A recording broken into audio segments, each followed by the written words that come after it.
അദ്ധ്യായം 9. രണ്ടാമത്തെ പെസഹ. ഇസ്രായേൽ ജനം ഈജിപ്തിൽ നിന്ന് പുറപ്പെട്ടതിൻ്റെ 2-ാം വർഷം 1-ാം മാസം സീനായ് മരുഭൂമിയിൽ വെച്ച് കർത്താവ് മോശയോട് അരുൾ ചെയ്തു. ഇസ്രായേൽ ജനം നിശ്ചിത സമയത്ത് തന്നെ പെസഹ ആഘോഷിക്കണം. ഈ മാസം 14-ാം ദിവസം വൈകുന്നേരം എല്ലാ നിയമങ്ങളും ചട്ടങ്ങളും അനുസരിച്ച് നിങ്ങൾ പെസഹ ആചരിക്കണം.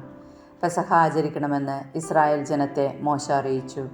അങ്ങനെ അവർ 1-ാം മാസം 14-ാം ദിവസം വൈകുന്നേരം സീനായ് മരുഭൂമിയിൽ വെച്ച് പെസഹ ആചരിച്ചു. കർത്താവ് മോശയോട് കൽപ്പിച്ചതനുസരിച്ച് ഇസ്രായേൽ പ്രവർത്തിച്ചു. ശവശരീരം സ്പർശിച്ച് അശുദ്ധരായതുകൊണ്ട് ആ ദിവസം പെസഹ ആചരിക്കാൻ കഴിയാത്ത ചിലരുണ്ടായിരുന്നു. അവർ മോശയോടും അഹ്റോൻ്റെയും അടുത്ത് ചെന്ന് പറഞ്ഞു, ഞങ്ങൾ മൃതശരീരം സ്പർശിച്ച് അശുദ്ധരായി. എന്നാൽ നിശ്ചിത സമയത്ത് ഇസ്രായേലിലെ മറ്റാളുകളോട് ചേർന്ന് കർത്താവിനെ കാഴ്ച സമർപ്പിക്കുന്നതിൽ നിന്ന് ഞങ്ങളെ തടയേണ്ടതുണ്ടോ? മോശ പറഞ്ഞു, കർത്താവ് തൻ്റെ ഹിതം എന്നെ അറിയിക്കുന്നതുവരെ കാത്തിരിക്കുക.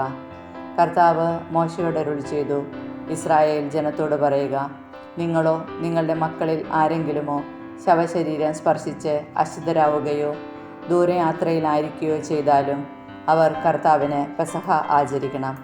2-ാം മാസം 14-ാം ദിവസം വൈകുന്നേരം അവർ അത് ആചരിക്കണം. പുളിപ്പില്ലാത്ത അപ്പവും കയ്പുള്ള ഇലയും കൂട്ടി പെസഹ ഭക്ഷിക്കണം. പ്രഭാതത്തിലേക്ക് ഒന്നും അവശേഷിക്കരുത്. മൃഗത്തിൻ്റെ അസ്ഥിയൊന്നും ഒടിക്കുകയുമരുത്. നിയമങ്ങളനുസരിച്ച് അവർ പെസഹ ആചരിക്കണം. എന്നാൽ ഒരുവൻ അശുദ്ധനല്ല, യാത്രയിലുമല്ല എങ്കിലും പെസഹ ആചരിക്കുന്നതിൽ നിന്ന് ഒഴിഞ്ഞു മാറുന്നെങ്കിൽ അവൻ നിശ്ചിത സമയത്ത് കർത്താവിനെ കാഴ്ച നൽകാത്തതുകൊണ്ട് സ്വജനത്തിൽ നിന്ന് വിച്ഛേദിക്കപ്പെടണം. അവൻ തൻ്റെ പാപത്തിൻ്റെ ഫലം വഹിക്കണം. നിങ്ങളുടെ ഇടയിൽ വന്ന് പാർക്കുന്ന പരദേശി കർത്താവിനെ പെസഹ ആചരിക്കുന്നെങ്കിൽ നിയമങ്ങളും വിധികളും അനുസരിച്ച് അവൻ അത് നിർവഹിക്കണം. പരദേശിക്കും സ്വദേശിക്കും ഒരേ നിയമം തന്നെ. കൂടാരമുകളിൽ മേഘം. സാക്ഷ്യകൂടാരം സ്ഥാപിച്ച ദിവസം മേഘം അതിനെ ആവരണം ചെയ്തു. അഗ്നി പോലെ പ്രകാശിച്ചുകൊണ്ട് സന്ധ്യ മുതൽ പ്രഭാതം വരെ അത് കൂടാരത്തിന് മുകളിൽ നിന്നു. നിരന്തരമായി അതങ്ങനെ നിന്നു. പകൽ മേഘവും രാത്രി അഗ്നിരൂപവും കൂടാരത്തെ ആവരണം ചെയ്തിരുന്നു. മേഘം കൂടാരത്തിൽ നിന്ന് ഉയരുമ്പോൾ ഇസ്രായേൽ ജനം യാത്ര തിരിക്കും. മേഘം നിൽക്കുന്നിടത്ത് അവർ പാളയമടിക്കും. കർത്താവിൻ്റെ കൽപ്പനയനുസരിച്ച് ഇസ്രായേൽ ജനം യാത്ര പുറപ്പെട്ടു. അവിടുത്തെ കൽപ്പന പോലെ അവർ പാളയമടിച്ചു. മേഘം കൂടാരത്തിന് മുകളിൽ നിശ്ചലമായി നിൽക്കുന്നിടത്തോളം സമയം അവർ പാളയത്തിൽ തന്നെ കഴിച്ചുകൂട്ടി.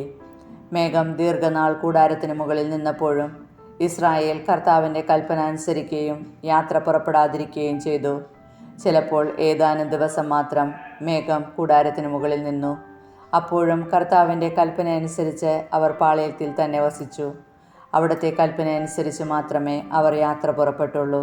ചിലപ്പോൾ മേഘം സന്ധ്യ മുതൽ പുലർച്ചെ വരെ മാത്രം നിലനിൽക്കും. പ്രഭാതത്തിൽ മേഘമുയരുമ്പോൾ അവർ യാത്ര പുറപ്പെടും. പകലോ രാത്രിയോ ആയാലും മേഘമുയരുമ്പോൾ അവർ പുറപ്പെടും. മേഘം 2 ദിവസമോ 1 മാസമോ അതിൽ കൂടുതലോ കൂടാരത്തിന് മുകളിൽ നിന്നാലും അവർ യാത്ര തുടരാതെ പാളയത്തിൽ തന്നെ വസിക്കും. മേഘമുയരുമ്പോൾ അവർ യാത്ര തുടരും. കർത്താവിൻ്റെ കൽപ്പന അനുസരിച്ചാണ് അവർ പാളയമടിക്കുകയും യാത്ര പുറപ്പെടുകയും ചെയ്തിരുന്നത്.